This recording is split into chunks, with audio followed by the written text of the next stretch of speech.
માંગરોળ પીજીવીસીએલને ₹23,35,000 વળતર ચૂકવવા કર્યો કેશોદ કોર્ટે હુકમ। માંગરોળ 2015ના પીજીવીસીએલ સામે વળતર ચૂકવવા કેશોદ કોર્ટમાં કેસ દાખલ કર્યો હતો, જે અરજદાર તરફી ચુકાદો આવતા જપ્તી વોરંટ કાઢ્યો હતો।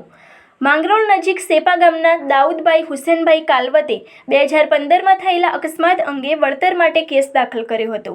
પીજીવીસીએલના વાયરથી થયેલા શોર્ટ સર્કિટના કારણે ફરિયાદીના હાથ પગ કપાઈ જવાના ગંભીર બનાવ સામે આવ્યા બાદ આ કેસ લાંબા સમયથી કોર્ટમાં ચાલી રહ્યો હતો।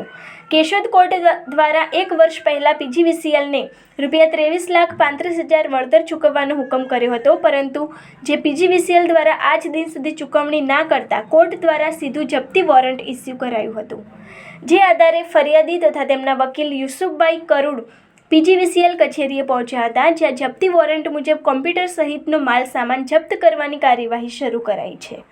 કેશોદ કોર્ટ દ્વારા આ મોટો નિર્ણય જોવા મળ્યો। અરજદારને વળતર ચૂકવવામાં નિષ્ફળ ગયેલ પીજીવીસીએલ પાસે વળતર ચૂકવવા માટેના પૈસા ન હોવાની લોકોમાં ચર્ચા। કોર્ટના હુકમની અવગણના થતાં સરકારી વિભાગ સામે સીધી જપ્તીની કાર્યવાહી કરવામાં આવી। સ્થાનિક સ્તરે ચર્ચાનો વિષય બન્યો છે। આ અંગેની વધુ વિગતો માટે જોતા રહો ભારત ટાઈમ્સ ન્યૂઝ। વર્ષ 2014માં માંગરોળ તાલુકાના સેપા ગામે વીજ શોક લાગવાથી દાઉદ હુસેન કાલવત નામના વ્યક્તિને એક હાથ અને પગ કપાઈ ગયેલો અને કાયમ માટે શારીરિક ખોડખાં પણ થયેલી, જે બાબતે દાઉદ હુસેન કાલવતે વકીલ શ્રી વાયસ કરુણનો સંપર્ક કરી કેશોદની નામદાર કોર્ટમાં વળતર માટેનો દાવો કરેલો, જે કેશોદ નામદાર કોર્ટે દાવો મંજૂર થઈને 1 વર્ષ થઈ ગયા છતાં નામદાર કોર્ટે દાવો મંજૂર કરી દીધો અને 1 વર્ષ થયા છતાં માંગરોળ પીજીવીસીએલે ચૂકવણી કરવામાં નિષ્ફળ ગઈ।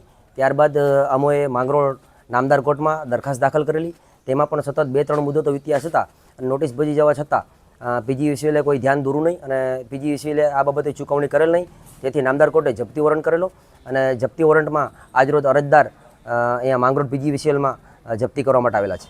કેટલી રકમ હતી? ટોટલ રકમ છે, કુલ રકમ ખર્ચ સહિત વ્યાજ સહિત કુલ રકમ છે ₹23,35,361 રૂપિયાની રકમ મંજૂર થયેલી છે।